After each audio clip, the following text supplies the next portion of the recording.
কোনো একদিন লাল শাহবাজ কালান্দার রহমাতুল্লাহ রাস্তা দিয়ে হেঁটে যাচ্ছিলেন। পথের মধ্যে এক বানরওয়ালার সাথে তার দেখা হলো। হজরত লাল শাহবাজ কালান্দার রহমাতুল্লাহ সেই বানরওয়ালার কাছে গেল এবং তাকে জিজ্ঞাসা করল, তুমি কে? তখন সেই মাদারি লোকটি বলল, আমি একজন কালান্দার। তখনকার সময়ে যারা বানর খেলা দেখাতো তাদের কালান্দার বলা হতো। এই কথা শোনার পর লোকটি হাসতে থাকলেন। লোকটির হাসি দেখে সেই মাদারি তাকে প্রশ্ন করল, তাহলে আপনি কে? তখন হজরত লাল শাহবাজ কালান্দার রহমাতুল্লাহ বলল, আমিও একজন কালান্দার। তার এই উত্তরে মাদারি লোকটি অবাক হয়ে বলতে লাগলো, আপনার কাছে না আছে কোনো বানর, না আছে কোনো ডুগডুগি, তাহলে আপনি কিভাবে বানর খেলা দেখাতে পারবেন? মাদারির মুখে কথা শুনে লোকটি বলল, তাহলে প্রথমে তুমি তোমার খেলা দেখাও, তারপরে আমি আমার খেলা দেখাবো। লোকটির মুখে এই কথা শুনে সেই মাদারি ডুগডুগি বাজাতে থাকলো, আর তখন তার কাছে থাকা বানরটি নাচতে শুরু করলো। তারপর সেই মাদারি লোকটিকে বলল, এখন তাহলে আপনি আপনার খেলা দেখান।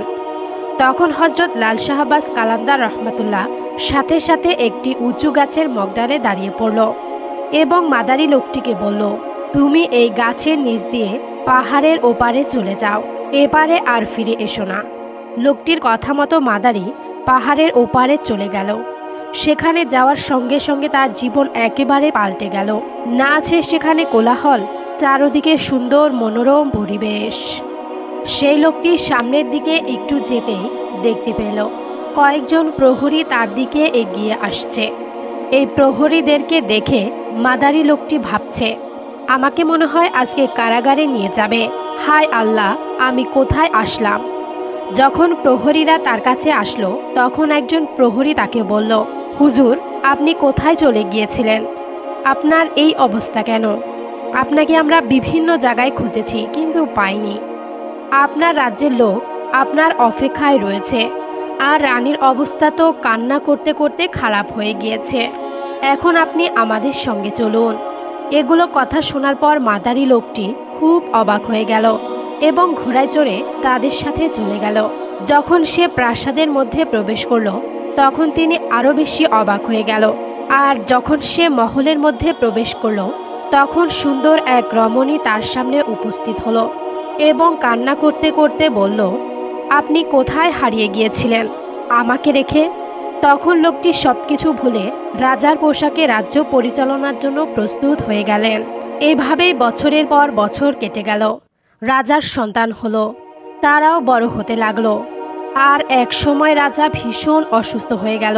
তিনি তখন বৃদ্ধ বয়সে একাকী জীবনযাপন করতে লাগলো। একদিন সে তার নিজের রাজ্যের নদীর পাড়ে বসে একাকী ভাবতে লাগলো, অনেক দিন পূর্বে আমার সাথে কি ঘটেছিল? আমি এক মাদারি থেকে রাজা হলাম কিভাবে? এই চিন্তা করতে করতে সে সেই আগের জায়গায় পৌঁছালো। যেই গাছের নিচ দিয়ে সে এসেছিল সেই গাছের নিচ দিয়ে সে আগের স্থানে ফিরে গেল এবং সঙ্গে সঙ্গে পরিস্থিতি বদলে গেল। সেই একই সময় আর সেই একই রকম জায়গা, সামনে তার বানর আর ডুগডুগি পড়ে রয়েছে, আর সামনেই দাঁড়িয়ে আছে লাল শাহবাজ কালান্দার রহমাতুল্লাহ। সে অবাক হয়ে তাকে জিজ্ঞাসা করল, আমার রানী, রাজপুত্র, রাজমহল সব কোথায় গেল?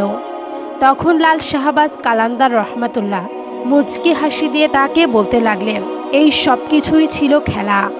তুমি আমাকে একটি খেলা দেখিয়েছিলে আর আমি তোমাকে আমার খেলা দেখালাম।